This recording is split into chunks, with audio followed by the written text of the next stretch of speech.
morning, students. This call is now being recorded. Good morning, ma'am. Good morning, Yes. ma'am. Good morning, ma'am. Good Okay. morning, Good ma'am. morning, ma'am. Good morning. Good Very good morning, very good morning. morning.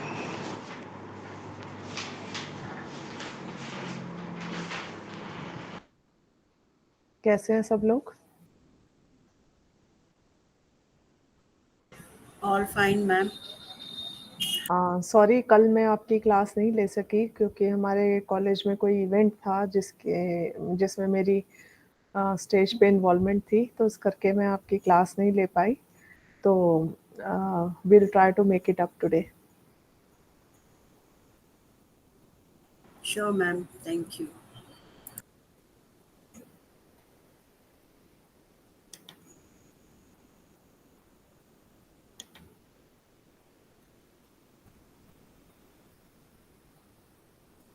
Good morning. Very good morning to all of you. We are going to just start with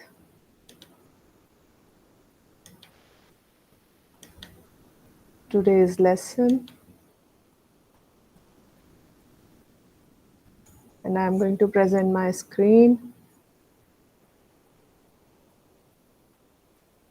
For those who have joined today, I just want to tell them that I'm Dr. Anuradha Agnihotri. I'm working as an associate professor and program in charge of IGNOU Study Center, which is running various education related courses at Dev Samaj College of Education, Sector 36B, Chandigarh. We are meeting for a definite purpose, that is to tell you something about your PGDEMA course, MES 41, Growth and Development of Educational Management. And we have already covered 2 units in this, and we are going to cover third unit. I would request everyone to please put their attendance into the chat box and just write your roll number and name and regional center from which you are coming. So 2 units we have already covered, in which first unit was about the orientation, general basics of educational management. And the second unit was regarding the historical development, how this concept of educational management has emerged from, British times to post-independence times. What are the various education commissions and policies? We have discussed them all in detail. And today we are going to do the next topic, that is theories, models, and practices in educational management. I hope my screen is visible to everyone.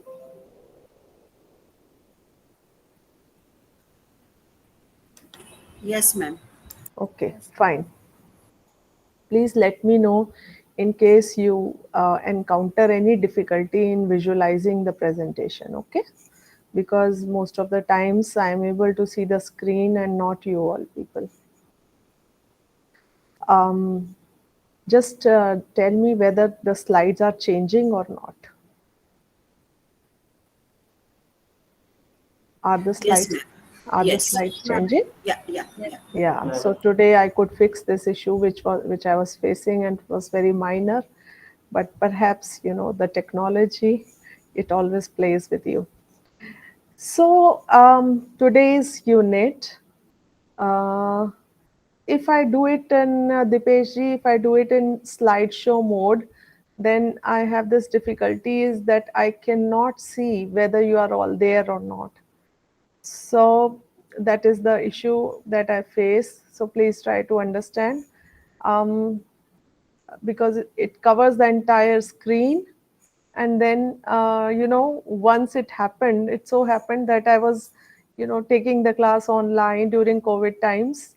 And, I got logged out of the meeting somehow. And I was speaking for 2 hours continuous without even knowing that the students are not there.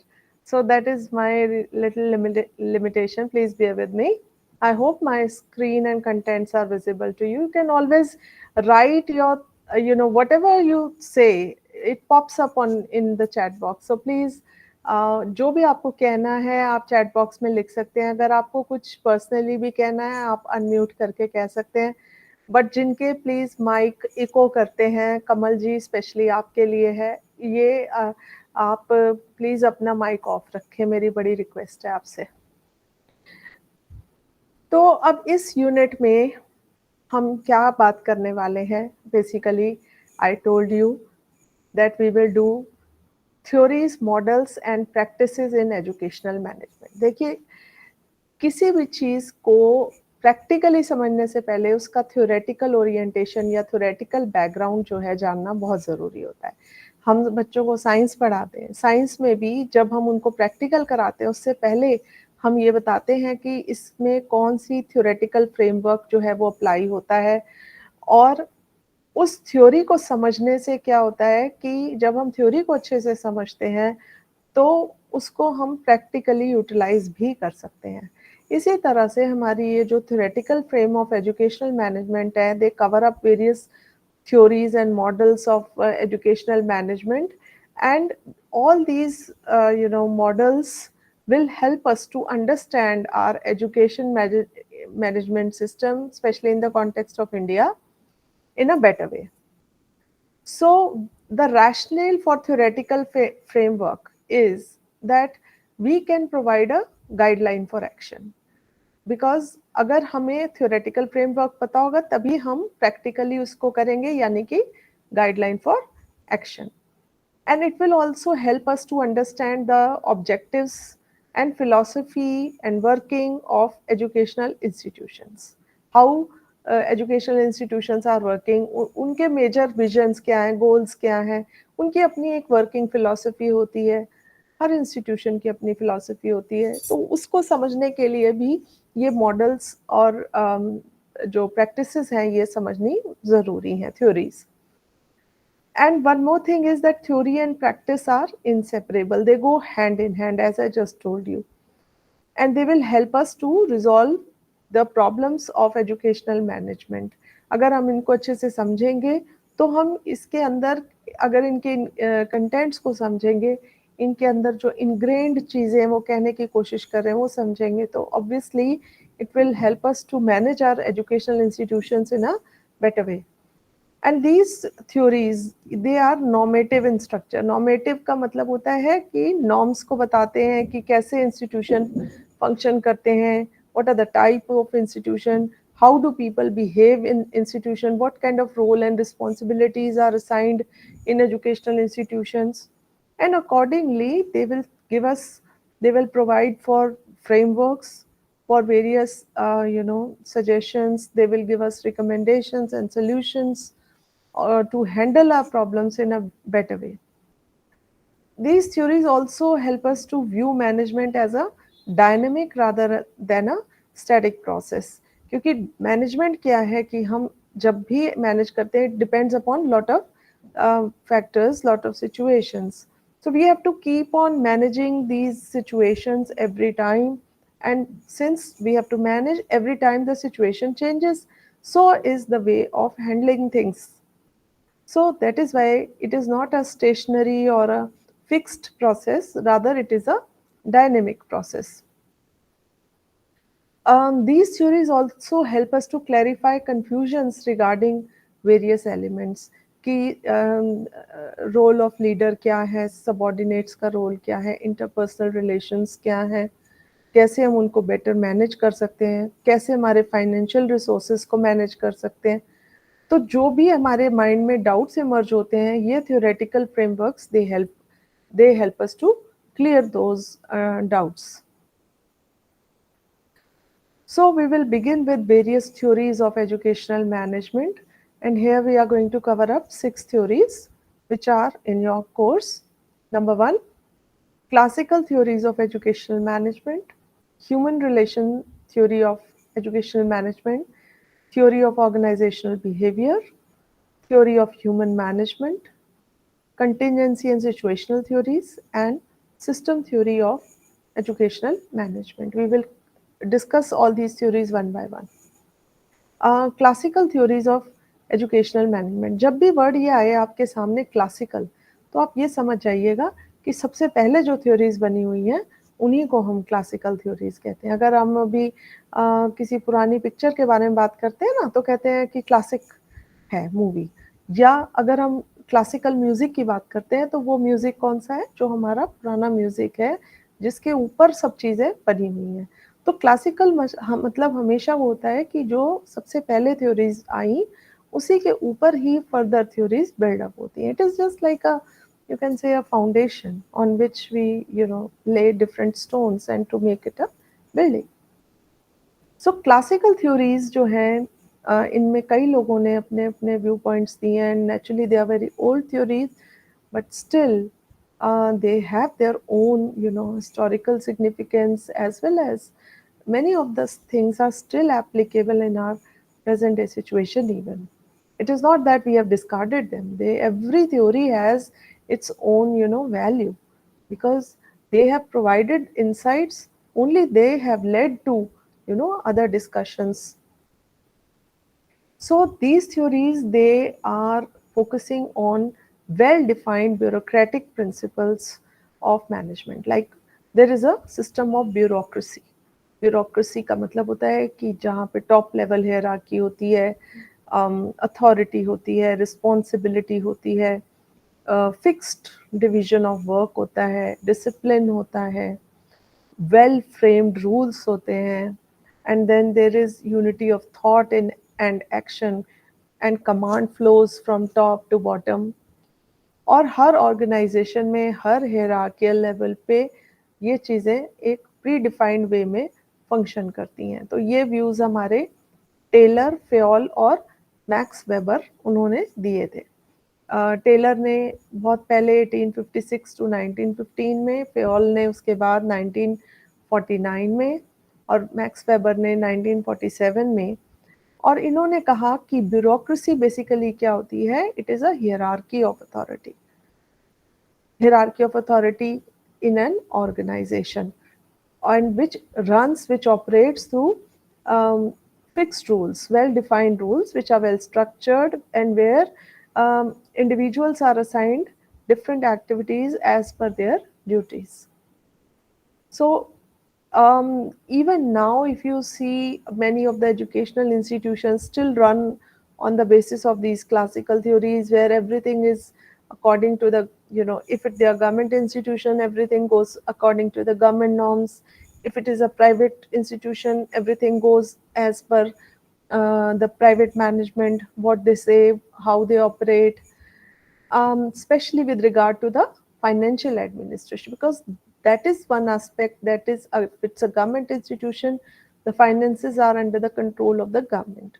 And if educational institution has to take even a small thing, they have to take a sanction, they have to take a prior, they have to put up a requisition, fill up, and then accordingly they are given financial approval to buy certain things.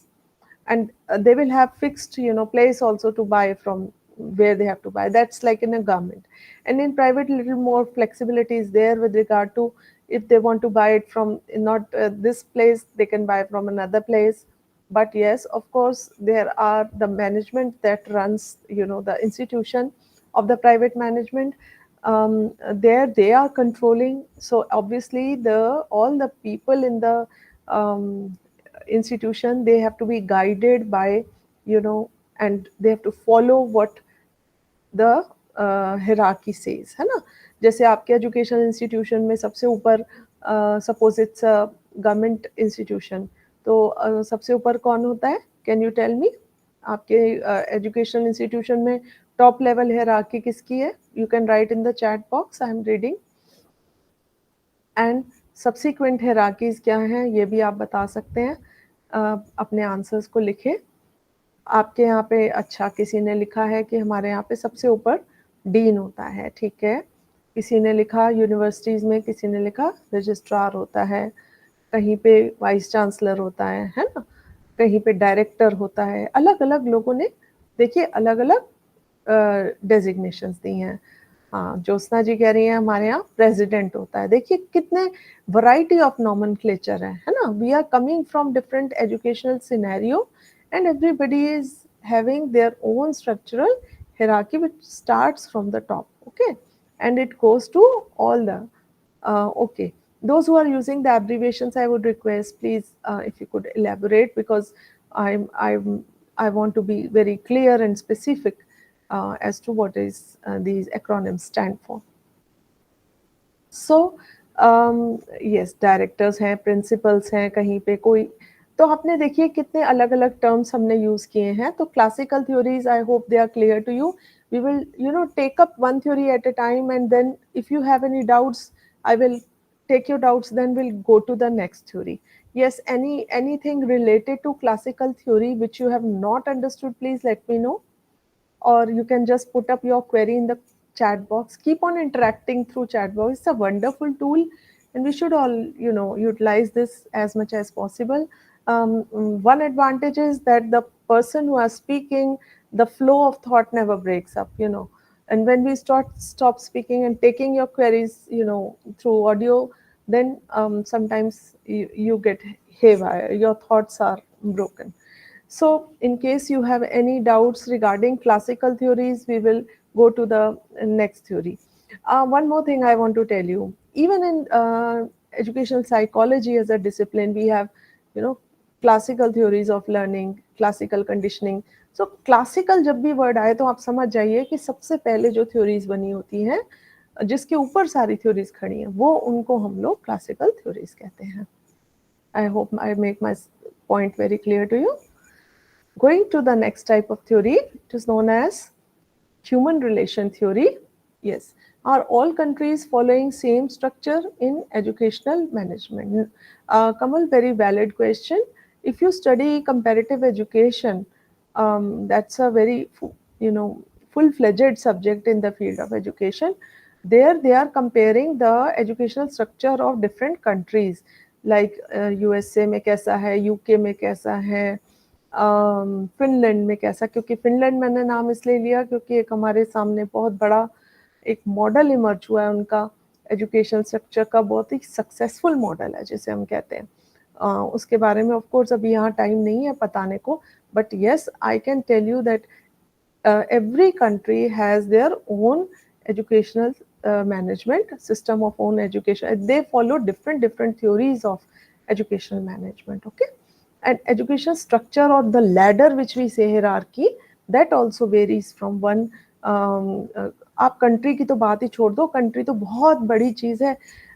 छोटी से छोटी level पे ले लो, आप अपनी city के schools भी लोगे तो वो भी आप देखोगे कि वहाँ पे एजुकेशनल मैनेजमेंट का सिस्टम हर जगह पे अलग तरीके से ऑपरेट करता है, ओके. तो हाँ, ऑफ कोर्स कुछ एक बेसिक प्रिंसिपल्स हैं जिनके बारे में हम लोग ज़रूर चर्चा करेंगे कि जो गाइड करते हैं हमको, but they keep on varying, okay. So जो सेकेंड थ्योरी है हमारी ह्यूमन रिलेशन थ्योरी, जैसा कि नाम से आपको पता चल रहा है कि this theory is based on social psychology of human beings. अगर हम social psychology, अब ये भी अपने आप में एक बहुत बड़ा डिसिप्लिन है जहाँ पे हम बहुत सारे महान social psychologist हो रखे हैं, जैसे कि वाइगोत्स्की मेरे दिमाग में अभी आ रहे हैं, लेव वाइगोत्स्की, जो बड़े ही ग्रेट सोशल साइकोलॉजिस्ट हुए हैं. इसके अलावा sorry, yeah, Reggio Emilio, social psychologist, and एक और नाम मेरे को एकदम से क्यों नहीं आ रहा, वाइगोत्स्की के साथ ही हैं, अभी आएगा दिमाग में तो बता दूंगी. जीन प्याजे जो हैं बेटे, वो सोशल साइकोलॉजिस्ट हैं. बंडूरा, यस, बंडूरा मेरे दिमाग में स्किप हो रहा था, अब आ गया याद, ठीक है. अल्बर्ट बंडूरा, ये भी बहुत ही महान सोशल साइकोलॉजिस्ट हुए हैं. तो इनकी जो सोशल साइकोलॉजी जो होती है ना, वो it runs on the basis कि, जैसा कि नाम से क्लियर, ह्यूमन रिलेशंस की जो एजुकेशनल मैनेजमेंट है, बिल्कुल ठीक है कमल जी। सोशल लर्निंग थ्योरी जो है, अगर आप पढ़ेंगे बंडूरा की या वाइगोत्स्की की, तो उसमें आपको सारी चीज़ें मिलेंगी। तो हॉथरॉन के एक्सपेरिमेंट्स उन्होंने 1930s में किए थे by Mayo, Berger and their colleagues, and those experiments were they were on the basis of social psychology। जैसे आपने बंडूरा के एक्सपेरिमेंट्स बहुत सुने होंगे, बड़े फेमस एक्सपेरिमेंट्स हैं सोशल साइकोलॉजी के। इन्होंने क्या किया था, मैं आपको जस्ट एक छोटा सा बताऊंगी कि एक बोबो डॉल करके एक टॉय होता है, तो छोटे बच्चों के ऊपर उन्होंने किया, क्योंकि छोटे बच्चे जो है ना, उनका माइंड बहुत जल्दी इन्फ्लुएंस्ड हो जाता है। तो बोबो डॉल से उन्होंने क्या किया एक्सपेरिमेंट कि 3 ग्रुप्स बना दिए, अलग अलग तरीकों से लोगों ने खेलना है बच्चों ने, और ऑब्जर्वर्स ने उनको साइलेंटली ऑब्जर्व करना है। एक रूम में उन्होंने कहा कि उन्होंने क्या किया, मॉडलिंग की। जो एडल्ट्स हैं, they were trying to tell the children how to play with the doll, and those playful activities involved kicking, punching, and having some violent behavior, you know। तो उन्होंने पहले ग्रुप को इस तरीके से उससे डॉल से खेलना सिखाया। बोबो डॉल एक ऐसा होता है टॉय जो कि ऐसे मारो हाथ, फिर से खड़ा हो जाता है, फिर से मारो, फिर से खड़ा हो जाता है, ऐसे करके टॉय होता है। तो बच्चे बहुत लाइक करते हैं इसके साथ में खेलना। तो पहले वाले ग्रुप ने वायलेंटली किया, सेकेंड ग्रुप ने एडल्ट्स ने उनके सामने शो किया पीसफुली प्ले करना, उसके साथ में अच्छी तरह से खेलना। और थर्ड ग्रुप में obviously they did not show anything, they just let the children do their own way. So what could have been, the possible implications of this experiment? Can you just guess? You can write in the chat box कि आपको क्या लगता है कि इस social psychology में जो experiment हुआ होगा, Albert Bandura and his coworkers they did with the bobo doll, so what could have been the implications, और क्या आपको लगता है क्या रिजल्ट्स आए होंगे इस तरीके के एक्सपेरिमेंट में? You can right your observations in the chat box.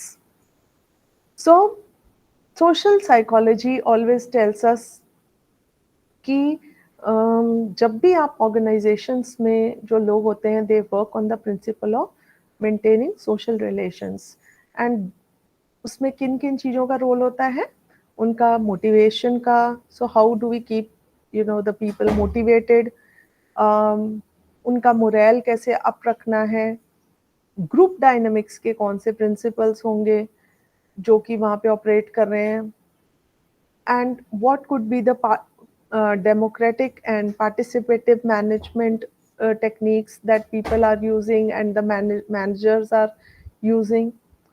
And human relation theory is not based on, it's not punitive. Punitive means मतलब punishment या problems नहीं करनी है, बल्कि solution focused होने हैं। Josna is saying observation and imitation. That's right. Children must have observed, they must have imitated, but how they could have, what could have been, was there any change in their behavior after observing what adults were doing? So what could be the possible observations? That is my, precisely the question in this Bobo doll. Very good. Kishore is writing, kids imitated what was shown to them. Very good. That's the correct observation you have written. यानी कि जिसने जिस group ने, by watching adults violence, children will also learn violence, and those children who have observed peaceful play, they must have emulated in their own behavior. क्योंकि छोटे बच्चे क्या होते हैं, हम कहते हैं ना कलची बंदर है, वो फौरन कॉपी कर लेते हैं, नकल कर लेते हैं, पहले दूसरों को देखते हैं, ऑब्जर्व करते हैं, और बहुत जल्दी उनको सब चीज़ें सीख लेते हैं। तभी हम कहते हैं छोटे बच्चों के सामने हमें क्या बोलना चाहिए, कैसे बिहेव करना चाहिए, it's important. Even human relation theory में भी अगर मैनेजर को कोई पॉइंट अपने एम्प्लॉयज़ को एक्सप्लेन करना है जिससे कि वो सेटिस्फाइड नहीं है, से उसकी क्लास परफॉर्मेंस से या किसी रिजल्ट से या उसके way of dealing with children से, so please call the teacher personally, है ना। बजाय उसको एक पब्लिक ह्यूमिलेशन करने के आप उसको पर्सनली, और you know there could be some reason behind that behaviour ना। मान लीजिए कोई, जैसे मैंने देखा हमारे स्कूल में एक मैम थे, उन्होंने वो हाथ उठा दिया बच्चे के ऊपर। अब वो जब हाथ उठा दिया तो उन्होंने, वो कहते कि मेरे से बड़े रिफ्लेक्सली हो गया, and she really apologized to the child and apologized to the whole class, but the school management insisted that she has to apologize in front of the whole school in assembly, and then later on of course she was fired. So um, how far do you agree with this kind of behavior? That is also another question I would like to ask you. आप अपने लिख सकते हैं इसमें chat box में कि आपको क्या लगता है कि कैसे डील किया जाना चाहिए था इस सिचुएशन में, या आपको लगता है कि स्कूल ने बिल्कुल सही किया। अगर जैसा भी आपको लगता है आप अपना रिस्पॉन्स लिख सकते हैं। तो ह्यूमन रिलेशन थ्योरी जो होती है, that is not based on giving punishments or posing problems. There are problems anyways that we encounter in our day-to-day life, but we have to be solution focused and not problem focused. So these theories, they give a better sense of responsibility and belongingness, क्योंकि अगर healthy interaction होगा, एक human relations की बात होगी और sense of belongingness की बात होगी, तो naturally everyone will feel more responsible and more accountable. I can give you an example here. Like in our institution, if there is a mother who has given birth to a child in recent times and the baby is small, needs to be fed, then the management is very kind enough to let the lady go and attend to the child for some time. So this is how, in their free period, of course. See, this is if we behave like this, we have concern for human relations, then naturally our output, our commitment to the institution is always enhanced.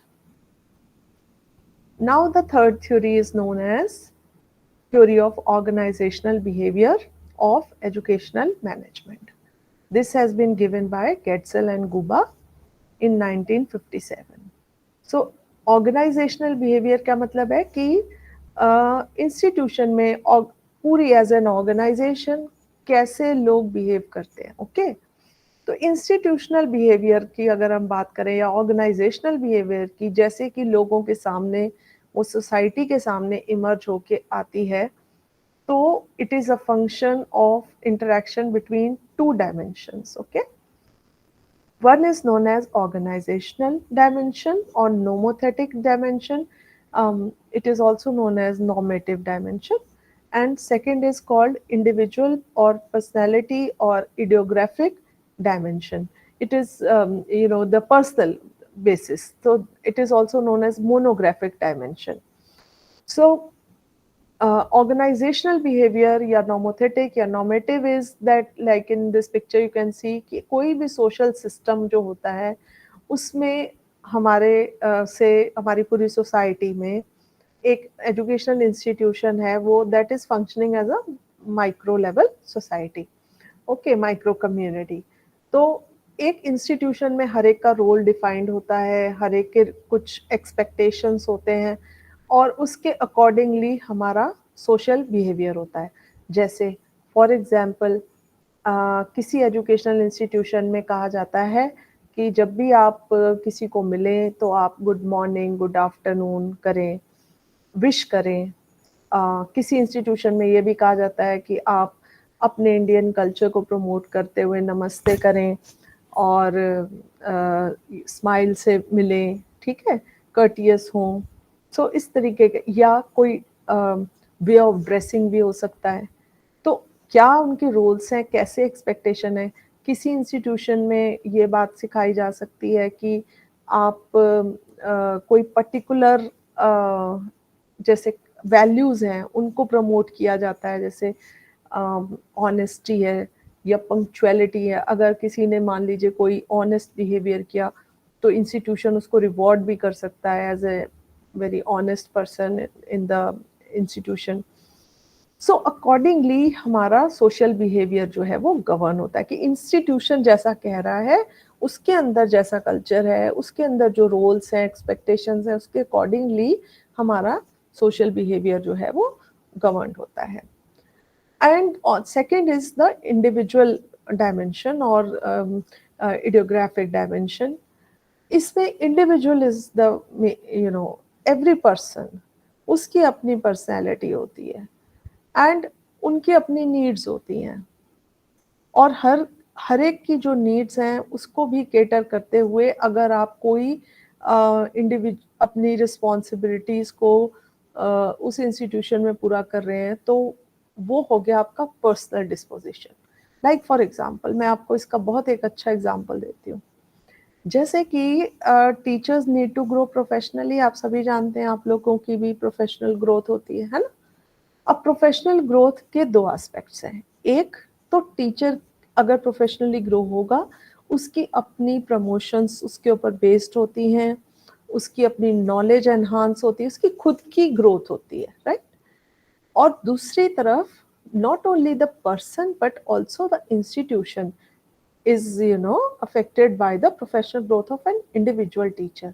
अगर कोई teacher professionally grow कर रहे हैं, कोई बहुत अच्छा research paper present करके आ रहे हैं किसी कॉन्फ्रेंस में, कहीं इनवाइट किया जा रहा है उनको किसी के यहाँ लेक्चर देने के लिए, या कोई अच्छी किताब लिख रहे हैं, और उसमें बहुत सारी चीज़ें जब भी हम कहीं जाते हैं या किताब लिखते हैं या पब्लिश करते हैं या कोई रिसर्च प्रोजेक्ट करते हैं तो हम बहुत सारी चीज़ें सीखते हैं, और जब हम सीखते हैं तो हमारा इंस्टीट्यूशन भी सीखता है. जैसे हम ओरिएंटेशन कोर्सेज लगाते हैं, रिफ्रेशर कोर्सेज लगाते हैं, उनका मेजर ऑब्जेक्टिव क्या होता है कि टीचर्स तो ग्रो करते ही हैं, साथ में इंस्टीट्यूशन भी ग्रो करता है. वहाँ पे जो रह रहे होते हैं लोग, जो इंस्टीट्यूशन में लोग होते हैं, वो आपसे बहुत सारे वो पूछते हैं कि आपने इस बार आप रिफ्रेशर कोर्सेज में गए थे, आपने रिसर्च मेथोडोलॉजी का कोर्स लगाया, आपने कौन से नए रिसर्च मेथड सीखे, और जो हम सीख के आए होते हैं फिर naturally we try to share with our colleagues.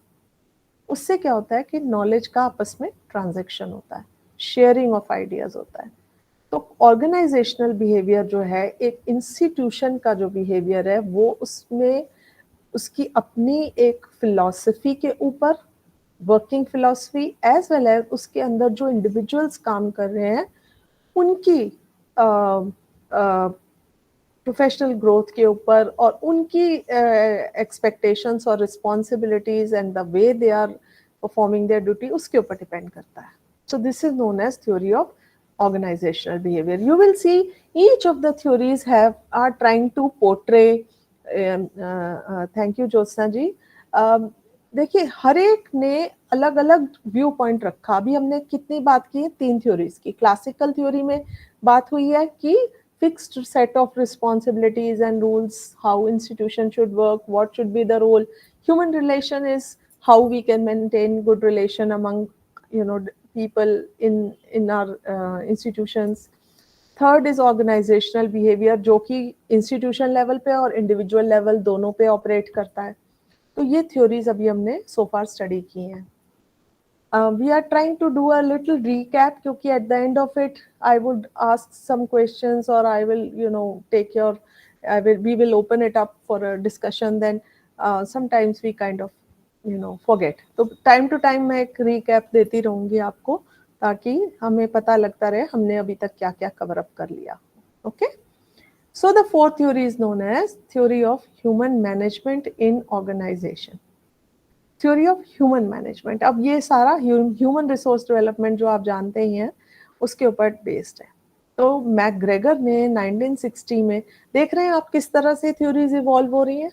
From 19th century they are going to the 20th century, and how from 20th they will ultimately go to the 21st century also. So things keep evolving in time with passage of course passage of time, and as well as the based on the changes in the society that are being brought about. पहले के ज़माने में needs अलग थी, society का structure different था, roles and responsibilities of the people were different. Nowadays they are different, and in times to come they'll be maybe that they are altogether different. So MacGregor has proposed two types of theories in this, theory X and theory Y. Human management theory we are studying, and in this the theory X says that average human being has inherent dislike for work. I don't know how far do you agree or on this or not, but it says that majority of the people, they don't like work. I don't know whether you agree or not. आप इसको अपने chat box में लिखें कि theory x से आप कितना agree करते हैं या नहीं, कि people don't like to work, people like to be controlled, directed by people. My voice is not audible, Devendra is saying. um, uh, Dipesh and others, can you hear me? Is my voice not audible?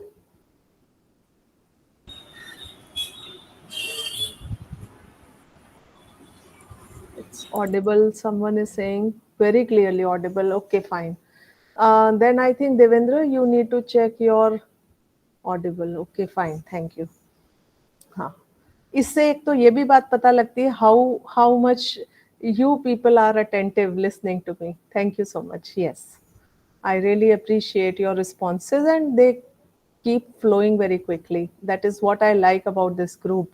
It's very responsive, and I understand that since it is a course on educational management and administration, you might be, some maybe managers or administrators also working as, some might be, even on senior positions. So very responsive this group is, I find that. Thank you so much for that. So theory X says, yes, I was just trying to read in between, ये audio वाली बात आ गई.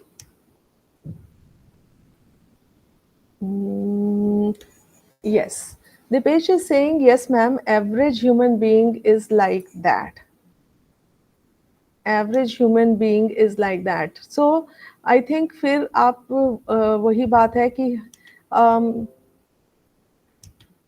that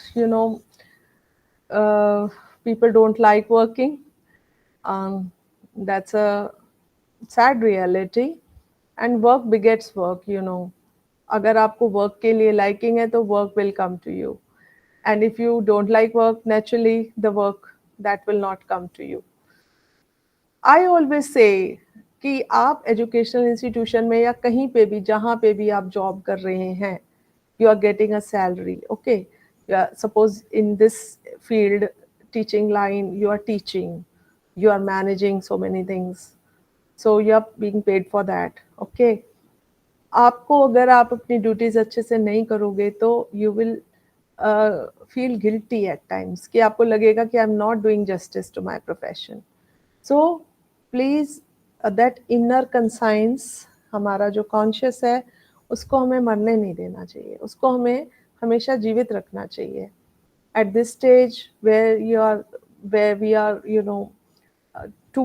going towards our superannuation, I would say still that we like to work. अभी भी हम आपसे बात कर रहे हैं, interact कर रहे हैं. All these tasks can be assigned to our juniors. But I always believe कि अगर हम senior हो जाते हैं, yes, it largely depends on the organizational climate. Also, it depends on you as a person. If you are a shirker, you will shirk the work. आप काम से दूर भाग सकते हो, भागना बहुत आसान होता है, बट अगर आप अपनी ड्यूटीज को ऑनेस्टली करते हो, उसी से आपकी पहचान होती है. जितनी अच्छी तरह करोगे, जितनी ईमानदारी से करोगे, जितना आगे बढ़ के करोगे, उतना ही आपकी ऑर्गेनाइजेशन में इज्जत रहेगी. देखिए, काम से इंसान की पहचान होती है हमेशा.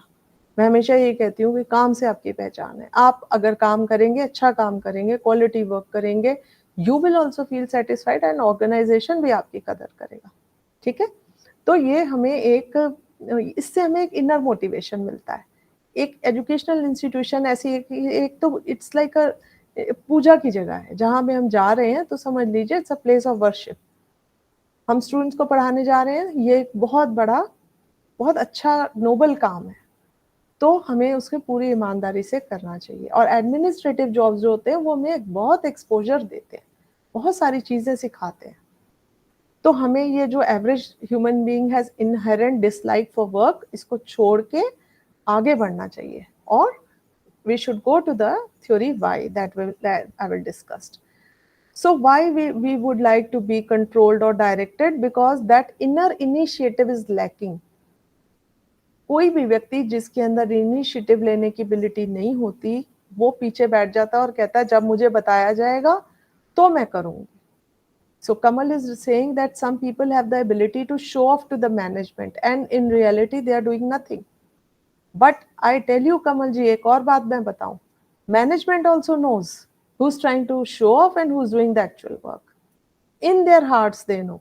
Maybe that they show the pleasing behavior and the management gets impressed, but the management is, you know, उनका बहुत विजन होता है। उन लोगों को ये पता होता है अंदर से कि कौन व्यक्ति हमें सिर्फ दिखावे के लिए कर रहा है, कौन हमें, तो वो जैसे कोई बहुत बड़ा चैलेंज आएगा इंस्टीट्यूशन का, वो हमेशा उस व्यक्ति को आगे खड़ा कर देंगे जो कि उसको चैलेंज को फेस करने की एबिलिटी रखता है। पीछे उसके सारे लाइंड अप होंगे, ये हमेशा याद रखिएगा। तो जो व्यक्ति काम करता है, लीड लेता है, दूसरे लोग उसको फॉलो करते हैं। So we should not wait for us to be directed और controlled by others. Maybe that it gives us a sense of security, हम तो सेफ है जी, हमें कोई बताएगा हम वो करेंगे और हमारे ऊपर कोई जिम्मेवारी नहीं आएगी कि हमने ऐसा किया। Yes, management also knows, always knows. Yes, they have obligation to respond to the one who is taking initiative. Very good. So अगर आप initiative ले रहे हैं, आगे बढ़ के आ रहे हैं, तो आप एक responsible worker हैं। और अगर आप बैठ के वेट कर रहे हैं कि मुझे जो कहा जाएगा मैं वो मैं वो ही करूंगा या करूंगी, तो क्या होगा कि आपको आपकी मैनेजमेंट या आपकी ऑर्गेनाइजेशन कहेगी कि you always take a back seat, आप फ्रंट में कभी भी नहीं आओगे। तो जो लोग फ्रंट में आते हैं, काम आगे बढ़ के करते हैं, उन्हीं की पहचान होती है। थ्योरी वाई जो है वो कहती है कि फिजिकल और मेंटल वर्क क्या है, नेचुरल है। आपका जो आप काम कर रहे हैं वो आपको इनर मोटिवेशन से आ रहा है। एक गाड़ी होती है जो खुद चल पड़ती है, एक होती है धक्का स्टार्ट गाड़ी। तो एक्स थ्योरी जो है वो धक्का स्टार्ट गाड़ी है, और थ्योरी वाई क्या है, सेल्फ ड्रिवन, ऑटोमेटिक मोड में गाड़ी है, क्लच गियर भी नहीं, सीधा चल पड़ी। ठीक है, तो कहने का ये मतलब है कि जो थ्योरी वाई है उसमें कहते हैं कि हर पर्सन में एक सेल्फ डायरेक्शन, एक सेल्फ कंट्रोल होता है और उसके अकॉर्डिंगली वो फंक्शन करता है। एक इनर लोकस ऑफ कंट्रोल भी तो इम्पोर्टेंट है। हमेशा कोई आपको कहता ही रहे कि ये करो वो करो ये करो, तो वो कोई बच्चे को भी आप कहें कि पढ़ो पढ़ो पढ़ो, तो और उसके अंदर से ड्राइव नहीं आ रही है, वो इतना अच्छा परफॉर्म कभी नहीं करेगा। जिसके अंदर वो है ना, वो कहते हैं कि तेरे दिल में भी हो मेरे दिल में भी हो, आग कहीं भी हो वो जलनी चाहिए, है ना। तो समटाइम्स मैनेजमेंट ओवरलोड्स द, क्या लिखा है इन्होंने, मैं पढ़ नहीं पाई, management overloads the well performer. Oh yes, that's very true, बिल्कुल ठीक है। पर इस बात से कभी हमें निराश नहीं होना चाहिए कि अगर हम कभी ओवरलोड भी हो जाएंगे तो भी निराश नहीं। आप ये सोचिए हमेशा आपको क्या चीज़ एनर्जी देती है, ऐसे में हमेशा ये सोचिए कि आप उसके काबिल हैं। ठीक, अगर ऑर्गेनाइजेशन आपको ओवरलोड भी कर रही है, कई बार हमें बहुत फीलिंग आती है, ऐसे जो लोग काम करते हैं उनको बहुत ज़्यादा फीलिंग आती है कि हम बहुत ओवरलोडेड हो गए, बट ऑलवेज थिंक कि आपको उस रिस्पॉन्सिबिलिटी के लिए इंट्रस्ट किया जाता है, तो दैट इज योर काबिलियत। आप अपनी काबिलियत पे फख्र करिए, ना कि ये सोचिए कि दूसरों से कंपेयर मत करिए कि फला बंदा तो कुछ नहीं कर रहा, मैं तो इतना कर रहा हूँ। अगर आपको ऐसा लगता है तो कहीं ना कहीं आपकी परफॉर्मेंस डाउन चली जाएगी। तो अपनी commitment, self control self direction, ability to lead. These are the best rewards. You know, they will give you sense of satisfaction, your ego satisfaction, and ultimately you will reach towards self actualization. I would like to tell you, where have you heard this term self actualization? Can anyone tell me? Then please put it in the chat box. I will tell you later on. I'll wait for your responses. You've heard, okay. You've heard, and can you tell me कहाँ पे सुना है या किसने इसका जिक्र किया है? कहीं पे भी कुछ भी जिक्र किया है तो प्लीज आप इसके बारे में लिख सकते हैं. सेल्फ एक्चुअलाइजेशन क्या है? Yeah, that's right. Maslow's theory. Very good. Maslow ने hierarchy of needs दी हैं, जिसमें कि highest level of need is self actualization. देखिए, सबसे प्राइमरी नीड क्या होती है? रोटी, कपड़ा, मकान, बेसिक नीड्स. उससे ऊपर हमारी होती हैं सेफ्टी नीड्स. उसके बाद हमारी नीड्स आती हैं that love needs and self esteem needs. Okay. उसके some yes, Maslow's hierarchy, that is all I'm trying to explain. And the highest level on top of it is self actualization, where nothing matters. What matters is कि अब ये सारी चीजें छोड़ दो, बुरा भला, उसने मुझे ये किया, इसने मुझे ओवरलोड किया, मेरा काम अच्छा है, उसका बुरा है, ये सब छोड़ के जब हम इन सब चीजों से ऊपर उठ जाते हैं, तब हम पहुंचते हैं self-actualization, which is the highest level as per Maslow's hierarchy of needs. तो इंस्टीट्यूशन में भी हम कोशिश करें कि हम अपनी सेल्फ सेटिस्फैक्शन को ज़्यादा महत्व दें और ऑर्गेनाइजेशन की गोल्स को अचीव करने में, उसमें कंट्रीब्यूट करने में अपना योगदान दें. और ये लोग क्या कह रहे हैं, नहीं, देखिए, people are always going to, be there for criticizing or for demoralizing. Yes, it is very difficult to achieve. I 100% agree. But true management overloads because they trust your ability. Yes, that's a very valid point. And you should feel proud. आपको खुशी होनी चाहिए कि मुझे ये काम दिया जा रहा है. आप उसके काबिल हो, तभी आपको वो काम दिया जा रहा है. Okay. So creativity, imagination, that insight, that drive in you, कि हमने ये काम करके ही रहना है, कैसे भी मर्जी चैलेंज आ जाए, हमने तो ये करके रहना है. So that kind of approach, if you have, then you are fitting into the theory why. Okay. अब इन्हीं का दोनों का एक मिला जुला एक्सटेंशन है. एक सेकेंड. हाँ, इन्हीं का एक्सटेंशन है theory Z.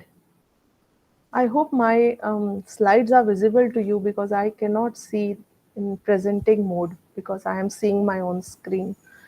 So in case you are not able to see switching off the slides or anything, any problem, any issue, just let me know, okay? Yes. Clearly visible, thank you.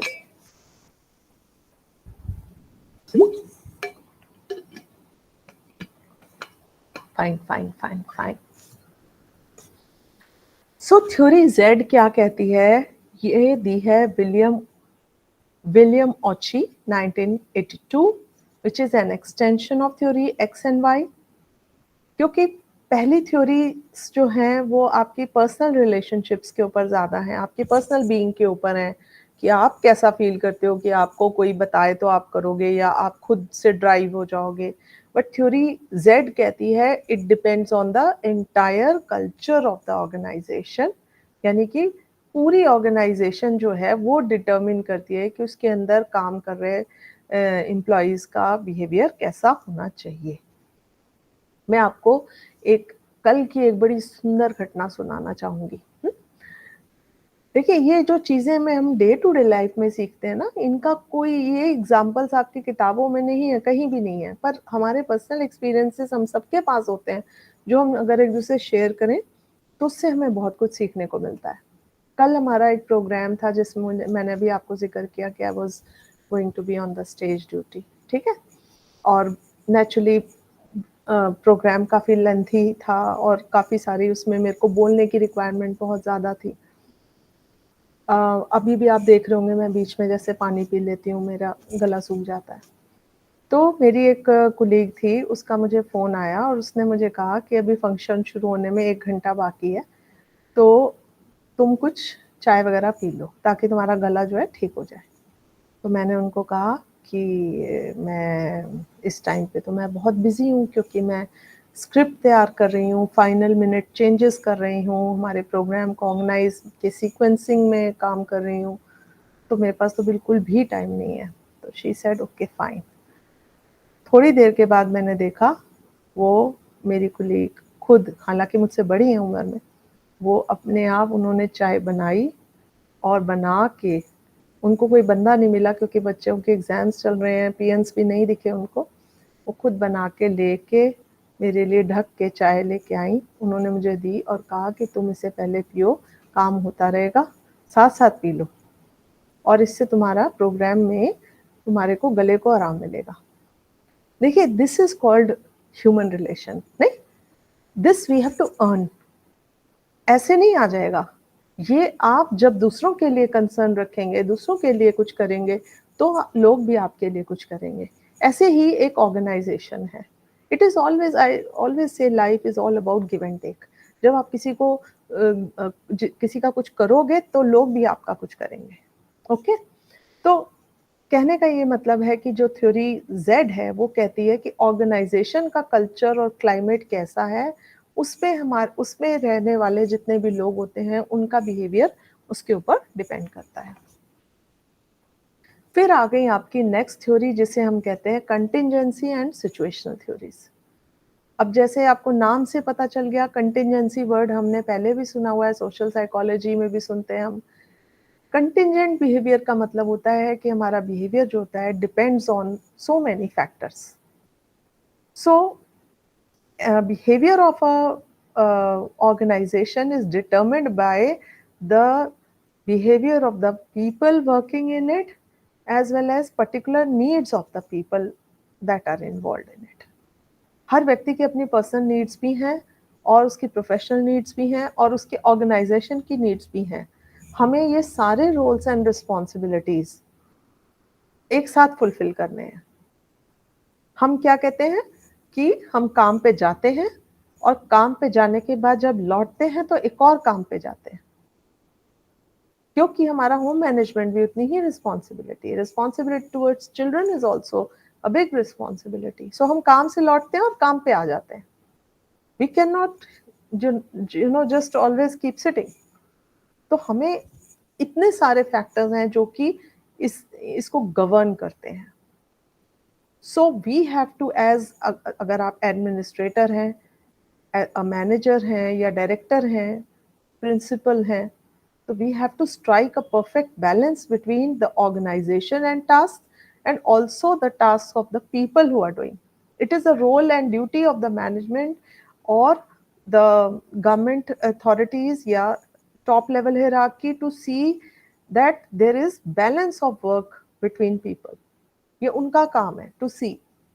और अगर थोड़ा आपको disbalance महसूस हो रहा है, तो मैंने आपको जैसे पहले कहा, be proud of it that you are the one who's chosen for the work.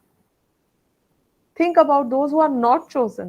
So that is, ये उनकी बदकिस्मती है ना। हम अपनी खुशकिस्मती को, हमें उसे चेरिश करना चाहिए। तो हर्सले ने एक फॉर्मूला दिया कंटिंजेंसी थ्योरी का। इन्होंने क्या थ्योरी का फॉर्मूला दिया?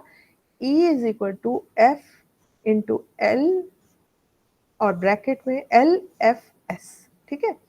E stands for effectiveness of the organization, F is the function, L is the leader, F is the follower, and S is the situational variable.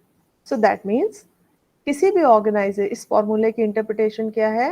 किसी भी ऑर्गेनाइजेशन की effectiveness किस पे डिपेंड करती है? It is a function of vision of the leader and its followers, yani employers and employees, and the S means situational variables. सो अगर हम ये फैक्टर्स को अच्छे से मैनेज कर रहे हैं तो नेचुरली हम सिचुएशन को भी अच्छे से मैनेज कर रहे हैं। इसके मैं आगे भी बताऊंगी आपको, बहुत सारी इसमें कॉन्सेप्ट्स हैं, जैसे कॉन्फ्लिक्ट मैनेजमेंट। कई बार ऑर्गेनाइजेशंस में कॉन्फ्लिक्ट्स भी हो जाते हैं and they are dependent upon some situation. कोई वजह होती है ना जिसकी वजह से कॉन्फ्लिक्ट होते हैं। तो अगर आपने उस सिचुएशन को मैनेज कर लिया तो नेचुरली आपने कॉन्फ्लिक्ट को मैनेज कर लिया और नेचुरली आपने पूरे इंस्टीट्यूशन को मैनेज कर लिया। सो कंटिजेंसी सिचुएशनल थ्योरी जो होती हैं, यानी जो फैक्टर्स ऑपरेट कर रहे हैं that enhance the effectiveness of the people, effectiveness of the organization, अगर हम उनको वेल मैनेज करते हैं तो नेचुरली हमारी सारी सिचुएशंस जो है वो इजीली मैनेज हो जाती हैं।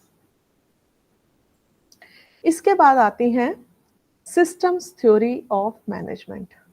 Systems theory of management, system क्या होता है बेसिकली? सिस्टम, अगर हम पुराने टाइम्स में एरिस्टोटल की बात करें, जो महान दार्शनिक हुए हैं, फिलोसोफर, तो एरिस्टोटल ने क्या कहा? That sum of whole is greater than sum of its parts. अगर हम छोटे छोटे टुकड़ों को जोड़ देते हैं तो उसका जो इन्फ्लुएंस होता है, उसकी जो इफेक्टिवनेस होती है वो ज्यादा होती है देन इंडिविजुअल। इसी तरह से हर इंस्टीट्यूशन में काम कर रहे मुलाजिमों की इंडिविजुअल जो फंक्शनिंग है, अगर हम उसको सबको जोड़ दें तो एक बहुत बढ़िया होलिस्टिक होल बनता है हमारे सामने, which is known as systems theory of management. ये पिक्चर अगर आपको थोड़ी बहुत दिख रही है तो इसमें यही लिखा है कि डिफरेंट सिस्टम्स हैं जो ऑपरेट करते हैं। हमारा सोशल सिस्टम, सोसाइटी का एजुकेशनल सिस्टम, जो educational, technological system, cultural system, then this is economic system, and of course in the heart of it lies the child, his family, his factors. So पूरा हर चीज का एक organisation में एक system होता है। So what is a system? According to von Bertalanffy, he founded this system theory in 1920 to 1972. His work is this in between this period. He defined system as a series of interrelated and interdependent parts and the interaction between them. So whatever affects one part also affects the other part of the system and its environment. अगर किसी institution में funds की shortage होगी तो उसका असर बहुत सारी चीज़ों पे पड़ेगा। किसी ऑर्गेनाइजेशन में टीचर्स की शॉर्टेज होगी तो उसका भी असर बहुत सारी चीज़ों पे होगा। तो एक पार्ट का असर हमेशा दूसरे पार्ट पे होता है, because all these systems in an organization, they are functioning like an interactive system, which they are interdependent on each other. So this is known as systems theory of management. Now let us recapitulate all the theories. First theory, classical. You can note down because at the end of it I am going to ask a question based on these theories. First is classical theories, जिसमें कि हमने बात की थी कि fixed norms and rules. Human relation theory, जिसमें हमने बात की है जिस बिहेवियरिस्ट अप्रोच या सोशल साइकोलॉजी के प्रिंसिपल्स अप्लाई होते हैं। थर्ड है कि ऑर्गेनाइजेशन का बिहेवियर जो इंडिविजुअल लेवल पे भी ऑपरेट करता है और एक ऑर्गेनाइजेशन के लेवल पे ऑपरेट करता है। देन ह्यूमन मैनेजमेंट थ्योरी, जिसमें हमने थ्योरी XYZ की बात की है। एक्स आपको पता है, inherent dislike, Y that they are individual is inner motivation of a person, and Z is an extension of X and Y. It is a individual responsibility, but consensual decision making of the all the people in the organization. Fifth, we have talked about is situational theories or contingency theories, and lastly we have talked about systems theory of management, where organization works as a whole of various systems functioning in it. I hope all these 6 theories are clear to you. Now we can go to the next topic, that is models of educational management. तो models of educational management, पहले तो हमें ये समझने की ज़रूरत है कि अगर हमने थ्योरी समझ ली है तो मॉडल्स की क्या ज़रूरत है। तो ये जो मॉडल्स होते हैं basically they are meant to facilitate the educational administrators या मैनेजर्स, जो भी आप वर्ड यूज़ करना चाहें।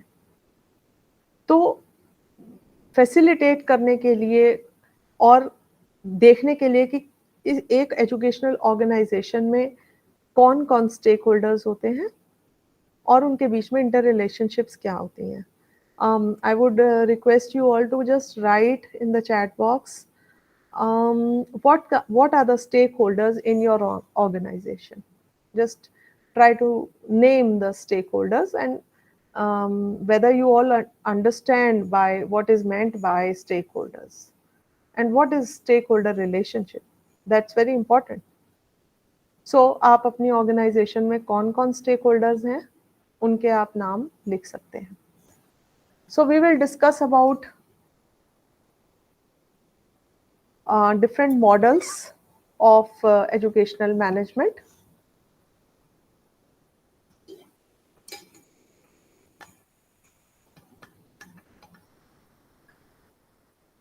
Stakeholders, president, okay.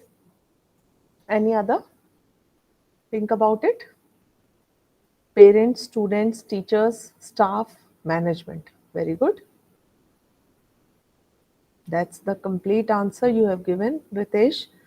J is writing students, faculty, employees, and also general public. Very good. Everybody is a stakeholder. Whosoever has some stake at claim, they are known as the stakeholders. चाहे वो students हो, parents हो, management हो, सब कोई जो affected होते हैं किसी भी organization और उसके climate से, उन्हें हम stakeholders कहते हैं. तो कैसे stakeholder relationships work करती हैं, इन मॉडल से हम समझेंगे. Farmers, scientists, technical officers, administrative staff, right? But I'm asking Dipesh in your own organization, not in general stakeholders. You're talking about stakeholders in general, okay? So let us see what are these different models. Number one, formal models. Okay. Dipesh is saying I'm working in ICR. Fine, fine, fine. I get your point now. Very good. Vice president, president, बिल्कुल ठीक है. अलग अलग organisation में अलग अलग लोग होते हैं जो स्टेक होल्डर्स होते हैं, राइट. सभी लोग जो अफेक्टेड होते हैं. इट इज नॉट ओनली कि जो अथॉरिटी इम्पोज करते हैं वही नहीं होते, जो अफेक्टेड होते हैं वो भी. Any one who is, because यही है ना सिस्टम मैनेजमेंट, यही है कि हम लोग सभी चीज़ें जो है, सारे फैक्टर्स जो हैं, सारे persons they are affected, okay? So formal models, collegial models, political models, subjective models, ambiguity models, and cultural models. There are 6 type of models that we are going to study in the models of educational management today. First, we will talk about formal models of educational management. So these are given by Bush in 2003. Rather, Bush has given all different kinds of models. आप यहाँ पे ये कोई ऐसा नहीं है कि ये कोई थ्योरी नहीं है जो कि किसी एक पर्टिकुलर पर्सन ने अपना व्यू पॉइंट दिया तो वो थ्योरी कहलाती है और वो उसकी हो जाती है. बट यहाँ पे इन्होंने तो अलग अलग टाइप के मॉडल सभी को डिस्क्राइब किया हुआ है. तो फॉर्मल मॉडल्स क्या होते हैं कि वही जैसे मैंने अभी आपको बताया कि ऑर्गेनाइजेशंस क्या हैं. It's a system of whole and other subsystems are interrelated, and there is a hierarchy in the official structure of the organization. All the policies are formed by top level officials, and like if we talk about school, they are goal seeking organizations. They have their own set of goals to reach, and managerial decisions are made through a rational process, which is they have to think about it कि कैसे हम अपने decisions को लेंगे. And accountability of the organization is for its sponsoring body. Like for example, if you organize an event and you have a sponsor or multiple sponsors for that event, naturally you own a set of responsibility towards your sponsor. Like for example, the sponsor may ask you to display their name on the all the major, pamphlets or catalogs or banners, flexes, anywhere that needs to be displayed. So the sponsoring body, they and the organization is accountable because they are taking money from them. So naturally, they have a liability to um, put up their name wherever they have asked you to do so. And um, this is the formal model where there are formal set of hierarchy that is operating in the institution, and all the subparts are interrelated. Second is the collegial model of educational management. Collegial का मतलब क्या होता है? आपस में linked, interlinked. This view is given by, as usual, I said Bush, but along with him, Little and Brundett, who have said that power and decision making should be shared among some or all members of the organization. So, this is known as the democracy, basically, essence of democracy. In an institution, also, you will see that it is the management, the teachers, and of course, teachers के ऊपर हैं, head of the departments हैं, coordinators हैं, even the students, उनके भी एक democratic functioning होती है, हम उसमें भी उनके इलेक्शंस करते हैं, और इलेक्शंस करके प्रेसिडेंट, वाइस प्रेसिडेंट, सेक्रेटरी वगैरह जो भी बनते हैं, दे हैव अ से इन इम्पॉर्टेंट मैटर्स, लाइक कोई प्रोग्राम्स हो रहे हैं उसमें भी वो they can give their own suggestions and they can play a very crucial role in organizing those events. So collegial models, they focus on conferring, collaborations, and consensus building.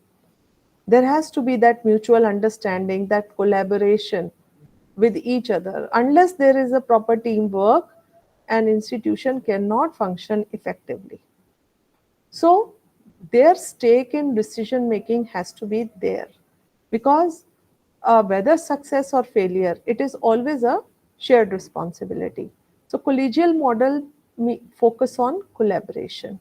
Formal models, on the other hand, they focus on imposing the authority. So that is the difference between two models. Size of decision making groups should be small to enable everyone to be heard, because in a democratic environment, everybody, the views of everyone is important, everybody is accountable, and we should not forget, even every member of the institution should have a say in the functioning of the institution. And this creates an element of democracy. And naturally, if there is democracy, people feel that they are more committed, they will feel more responsible towards the functioning of the institution. Otherwise, they will think कि अगर formal model है तो अच्छा ठीक है, उन्होंने जो कह दिया करना तो वही है, हमें क्या करना फिर कह के भी. Maybe that a person will come and give you a very good suggestion. कोई हमने एक साइन बोर्ड ही डिस्प्ले करना है. I may have a different view, you may have a different, another person, but a person who is going around the campus all the time, who's cleaning, and who is looking after the infrastructure all the time, knows it better where to put that signboard, where it would be most effective. तो यहाँ पे हमें ये देखना नहीं है कि हाँ हम भाई टॉप लेवल है रखी है तो हमें जो हमने कह दिया वो फाइनल है. अगर हम ऐसा सोचते हैं तो हमारा इंस्टीट्यूशन कभी अच्छा फंक्शन नहीं कर सकता है. We always think that collaboration is very important, and unless there is a spirit of democracy in the institution, it cannot function effectively. Otherwise, it is like a rule of a dictator, and no one will feel accountable. So, in democratic structure, In democratic structure,